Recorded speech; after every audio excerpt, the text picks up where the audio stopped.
Hello everyone. तो आज हम करेंगे करंट अफेयर 11 और 12 जनवरी के डेली बेस्ट करंट अफेयर इन हिंदी और मैं हूं जितेंद्र वर्मा। तो चलिए करते हैं शुरुआत। विश्व व्यापार संगठन that is WTO world trade organisation, Hindi में बोलते हैं विश्व व्यापार संगठन, में भारत की 7वीं व्यापार नीति समीक्षा का समापन हुआ। भारतीय प्रतिनिधिमंडल के प्रमुख कौन थे? तो जो भारतीय प्रतिनिधित्व थे उनके जो प्रमुख थे वो थे अनूप वधावन। ठीक है, अनूप वधावन ने भारत को रिप्रेजेंट किया था किसमें? विश्व व्यापार संगठन में की जो मीटिंग हुई थी उसमें। और इसका मुख्यालय कहाँ पे है? इसका मुख्यालय है जिनेवा में। जिनेवा कहाँ पे है? स्विट्ज़रलैंड में। ठीक है।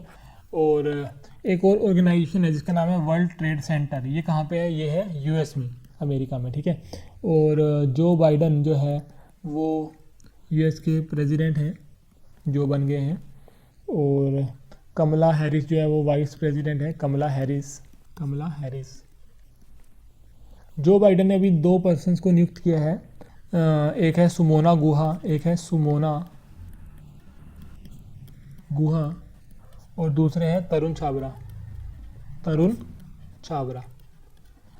इनको सिलेक्ट किया है किस लिए?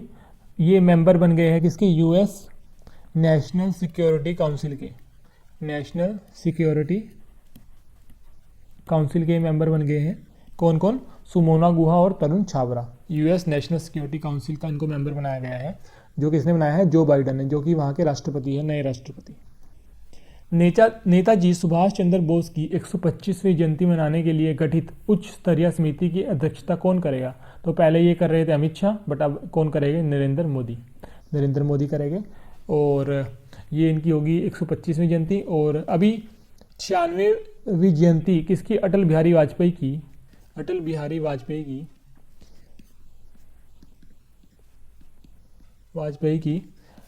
96वीं जयंती थी। उस पर उनका 18 फीट का प्रतिमा बनाया गया है। वो कहाँ बनाया गया है? वो बनाया गया है हिमाचल प्रदेश में। ठीक है, ये आपको याद रखना है, हिमाचल प्रदेश में बनाई गई है। और जो इनकी बर्थ एनिवर्सरी है वो 25 दिसंबर को मनाई जाती है। और 25 दिसंबर को गुड गवर्नेंस डे बनाया जाता है इनकी बर्थ एनिवर्सरी पे। गुड गवर्नेंस डे ये इनकी बर्थ एनिवर्सरी पे बनाया जाता है, जो कि 25 दिसंबर को होती है। कौन सा देश कोविड-19 राहत प्रयासों के लिए भारत को 2113 करोड़ रुपए का ऋण देगा? तो वो है जापान देगा।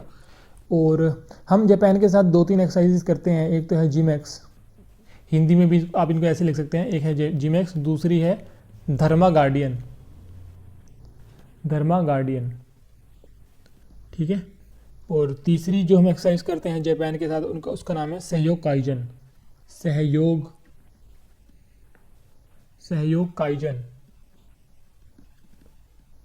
ठीक है, हिंदी में लिखेंगे इसको सहयोग काइजन। और चौथी जो हम एक्सरसाइज करते हैं जापान के साथ उसका नाम है शिनयू मैत्री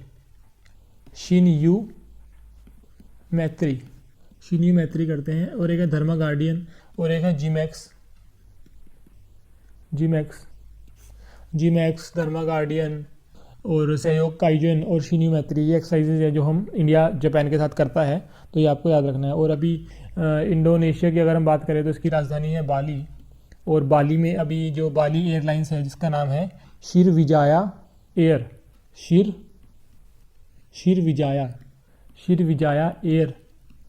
ये इसकी एयरलाइन है। इसका भी एक प्लेन क्रैश हुआ है जकार्ता में, जो कि इंडोनेशिया में है जकार्ता।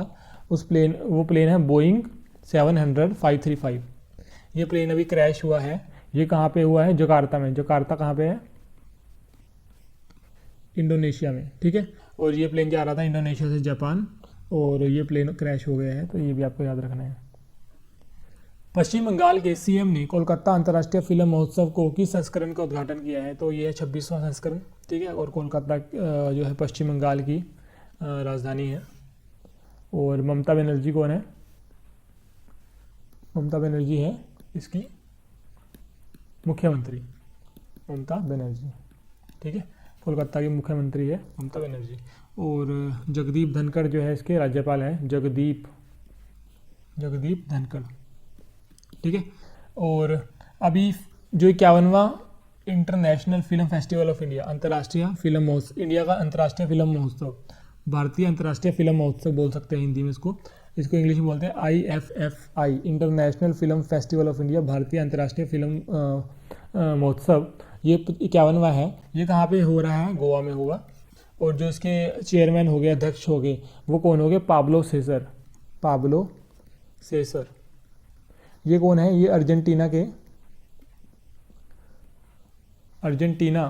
एक कंट्री है, वहाँ के फिल्म डायरेक्टर है पाब्लो सेसर। ठीक है, तो ये आपको याद रखना है। 51 है।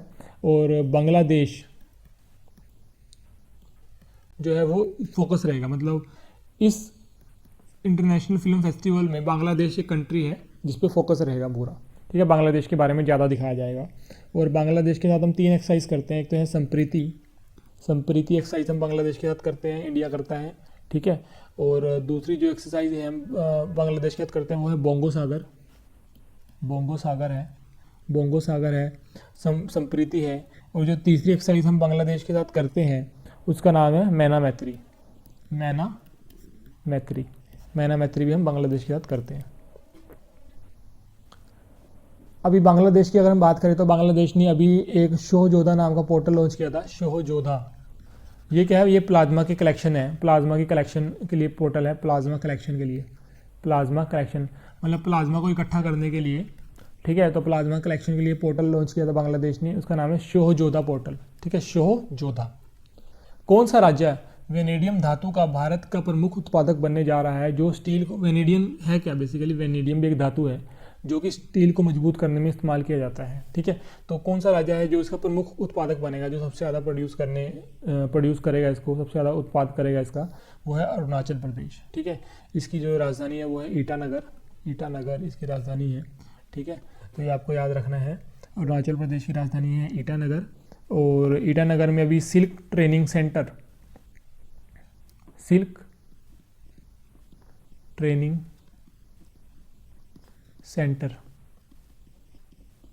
ये किसने स्टार्ट किया था? KVIC ने बनाया है। ये क्या है? Khadi and village industry commission. ठीक है, khadi and village industry commission ने सिल्क ट्रेनिंग सेंटर बनाया है अरुणाचल प्रदेश में।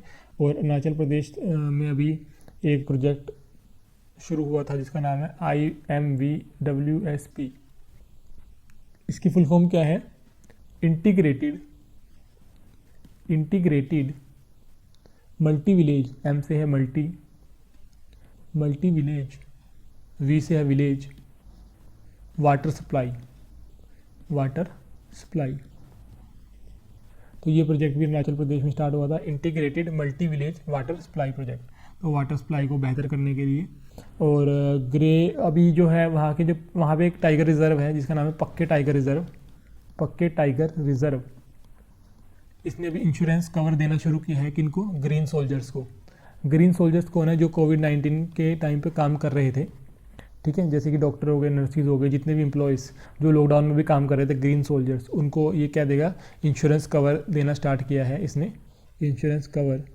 ठीक है, ग्रीन सोल्जर्स में वो सारे लोग ग्रीन सोल्जर्स में आ जाएंगे जो कोविड-19 के टाइम पे काम कर रहे थे। कोई भी हो सकता है, वो टाइगर रिजर्व के मेंबर भी हो सकते हैं, जो टाइगर रिजर्व के जो अपने मेंबर हैं जो इसमें काम कर रहे थे इस लॉकडाउन में। ढाका मैराथन 2021 में चैंपियन कौन बना? तो ये बहादुर सिंह ने जीता है ढाका मैराथन।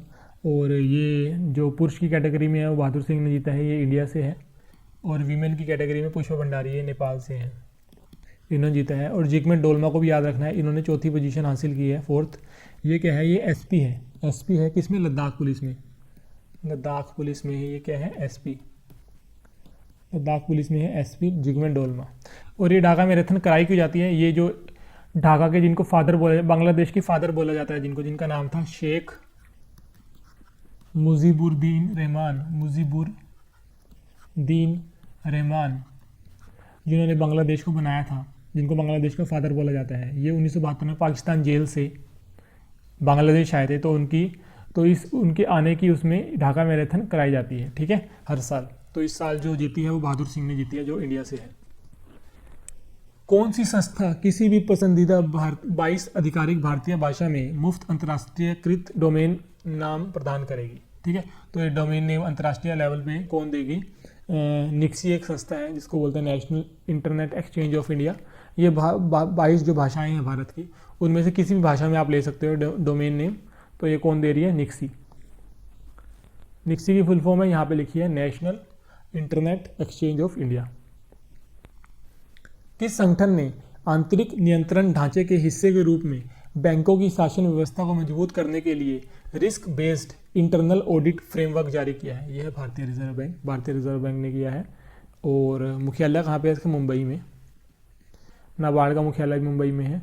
और जो इसके गवर्नर है, ठीक है, गवर्नर है जो इसके भारतीय रिजर्व बैंक के, उनका नाम है शक्तिकांत दास। शक्तिकांत दास, ठीक है। तो ये आपको याद रखना है। स्टेट बैंक का मुख्यालय भी कहाँ पे है? मुंबई में। इंटरनेशनल एंड ब्रॉडकास्टिंग, ठीक है, इंफॉर्मेशन और ब्रॉडकास्टिंग, ठीक है, इंफॉर्मेशन और ब्रॉडकास्टिंग है इसकी फॉर्म। इंफॉर्मेशन एंड ब्रॉडकास्टिंग मंत्री हैं जो इसके, वो कौन है? प्रकाश जावड़ेकर ने किस स्थान पर सरकार का डिजिटल कैलेंडर और डायरी ऐप लॉन्च किया? तो प्रकाश जावड़ेकर ने किया है नई दिल्ली में, ठीक है। प्रकाश जावड़ेकर किसके मंत्री हैं? इंफॉर्मेशन एंड ब्रॉडकास्टिंग के। विश्व हिंदी दिवस हर साल किस तारीख को मनाया जाता है? विश्व हिंदी दिवस हर साल मनाया जाता है 10 जनवरी को। और भारतीय हिंदी दिवस मनाया जाता है 14 सितंबर को। दोनों याद रखने हैं। भारतीय हिंदी दिवस मनाया जाता है 14 सितंबर को और विश्व हिंदी दिवस मनाया जाता है 10 जनवरी को। केंद्रीय भू विज्ञान मंत्री हर्षवर्धन ने किस बंदरगाह पर तटीय अनुसंधान वाहन CRV सागर अन्वेषिका का लॉन्च किया है? तो ये एक शिप ने लॉन्च किया है सागर अन्वेषिका। ये कहाँ पे लॉन्च हुआ है? चेन्नई बंदरगाह पर। किसने लॉन्च किया है? हर्षवर्धन ने, जो कि कौन है? भू विज्ञान मंत्री, ठीक है।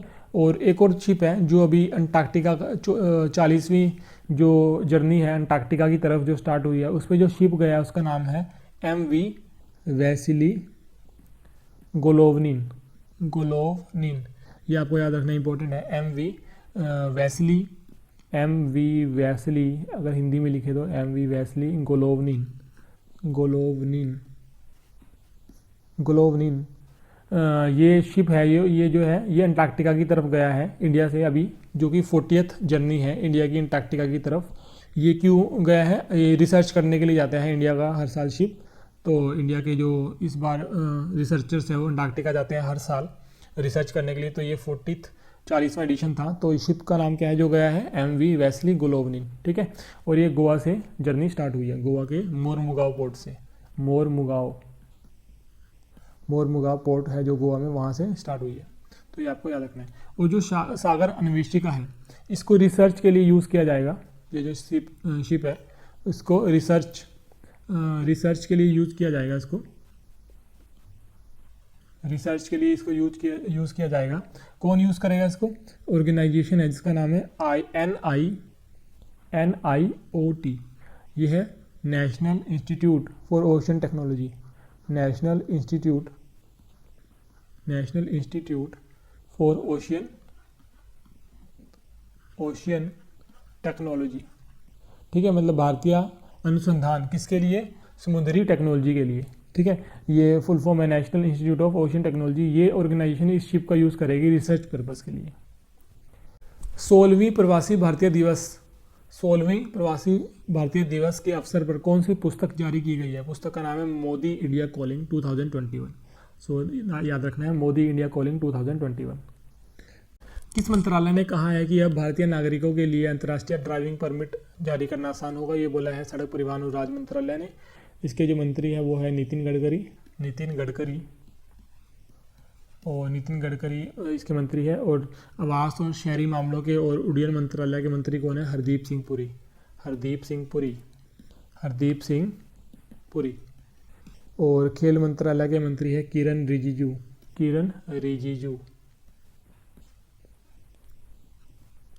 तुर्लापति कुटुंबा राव का निधन हो गया। वह किस क्षेत्र से संबंधित थे? वो थे पत्रकार। वो कौन थे? पत्रकार। के रामचंद्र का भी निधन हो गया है। वो कौन थे? वो थे पॉलिटिशियन, जिसको हिंदी में बोलते हैं राजनीतिक।